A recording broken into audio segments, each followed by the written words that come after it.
एक जण नाहीये त्याला पण आणू आम्ही, काय नाही तो आमच्या बरोबर. नक्कीच बेनके परिवाराने आजपर्यंत तालुक्याची प्रामाणिकपणे सेवा केलेली आहे आणि इथून पुढेही आम्ही सेवाच जरी पदावर नसतो तरी करत आलेलो आहे. आणि तालुक्यातल्या लोकांनी ओळखलेलं आहे की राष्ट्रवादीच्या दुहीमुळं जो तिसरा माणूस निवडून आलाय त्याच्यातून आपल्या तालुक्याला खूप मोठी हानी झालेली आहे आणि त्याच्यामुळं झालं ते विसरून जाऊन सरांनी एकत्रित येऊन पवारसाहेब, आदरणीय दादा, आदरणीय वळसे पाटील, त्याचबरोबर कैलासवासी शिवाजीदादा काळे, कैलासवासी निवृत्तीशेठ शेरकर, कैलासवासी वल्लभशेठ बेनके यांनी जी तालुक्याला दिशा दिलेली आहे ती पुढे मोडकळी येते काय अशी परिस्थिती निर्माण झालेली आहे. म्हणून सर्वच एकत्र येऊन पुन्हा एकदा माझ्या पाठीमागे उभं राहण्यासाठी चंग बांधलेला आहे. ते आजही चित्र दिसून येत आहे आणि सगळीकडे आहे.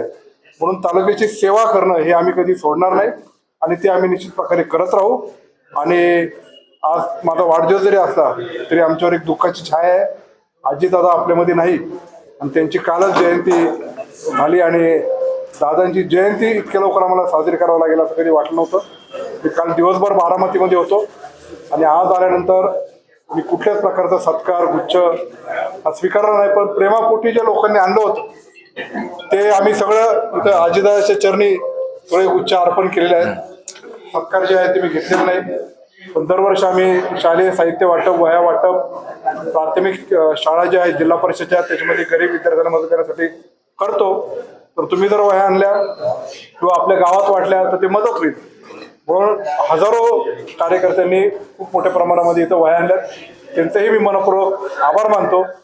आणि कुठल्याही प्रकारचं नेतृत्व भूषवण्यापेक्षा लोकांची सेवा करणं हेच आमचं प्रथम कर्तव्य आहे आणि ते आम्ही करत राहू. या वाढदिवसाला काय संकल्प केला? नाही, संकल्प असा वाढदिवसाला नाही. मी सकाळी गणपती बाप्पाच्या विघ्नहर्त्याच्या दर्शनाला गेलो होतो आणि त्या गणपतीच्या चरणी हीच प्रार्थना केली की मला काय नको, पण माझ्या जुन्नर तालुक्यातल्या जनतेला सुखी ठेवण्यासाठी जी काही व्यवस्था आमच्या राज्यकर्त्यांनी आजपर्यंत निर्माण केलेली आहे किंवा इथून पुढं जे काही त्यांच्या प्रपंचाच्या, कुटुंबाच्या, शेतकऱ्यांच्या माठीमागे आचरणावर पाहिजे अशी मी ती देवाच्या चरणी प्रार्थना करतो. व्यवस्था म्हणजे इथले दळणवळणाचे साधनं असतील, इरिगेशनची व्यवस्था असेल, आमची मार्केट कमिटी असेल, आपला कारखाना असेल, शाळा असतील, दवाखाने असतील, याच्यामध्ये केवळ आणि केवळ वल्लभशेठ बेनके साहेबांनंतरच मी भर काढली. त्याच्यामुळं तेवढे मोठे प्रमाणात दवाखाने तर नारायणगावला 100 कोटीचा 100 बेडचा दवाखाना निर्माण होता. इथं ओतूरला आरेश निर्माण केलं 16 कोटी रुपयाचं. बेनके साहेबांनी 60 बेड जुन्नरला निर्माण केलं. एक नवीन PHC आपण शिरोलीला केली, केवाडीला केली, आता डिंगोरला आम्ही PHC नवीन करणार आहे. म्हणून अशा प्रकारचा सर्वांगीण विकास जो लोकांना अपेक्षित आहे तो आम्ही करतोय.